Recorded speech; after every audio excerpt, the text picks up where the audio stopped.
Hi, I'm Rory Davies from Training Together, and we offer many different pet-orientated first aid courses.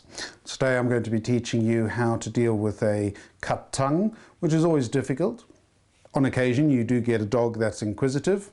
He might go into your recycling and find a can that's been opened and the lid slightly upwards, and obviously that nice tomato sauce from the beans still on that tin because you haven't rinsed it, and they lick it off and end up cutting their tongue. The other reasons are out on walks, you come across something that the dog's licking, ends up being something quite sharp underneath and cut the tongue. The other reason, which we never like, but if we're trimming, sometimes the dog again is inquisitive and tries to lick the scissors, slice along the tongue, and we end up with a cut tongue. Tongues will bleed quite a lot because of all the vessels in the tongue, and we've obviously got a large tongue, longer than a human's tongue. So what we need to do we really think we can bandage a tongue? Not really that possible. Dog's not going to bring a tongue back into the mouth with a big bandage on, and also tongue is used as the air conditioning for the dog, and breathing, and obviously sensory. So it is an emergency situation. Apply pressure on that cut if you can, and hold the dog's tongue out the mouth. We don't want too much blood traveling down the dog's throat. Firstly, it'll upset the dog's stomach, and secondly, we can't see if the dog has stopped bleeding or not. So apply direct pressure for a certain number of minutes until such time as hopefully the bleeding has stopped.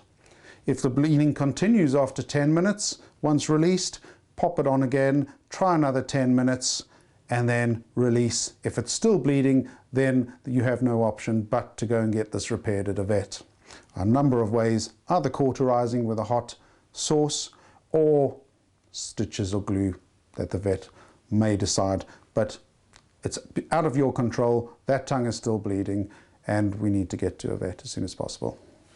What we could do also to stop that bleeding, other than direct pressure with our fingers, we could apply a bandage of sorts inside the mouth. So allow the tongue to go back in, place a bandage in there and close the mouth like that. The dog will still be able to breathe through the nose and you're applying pressure internally.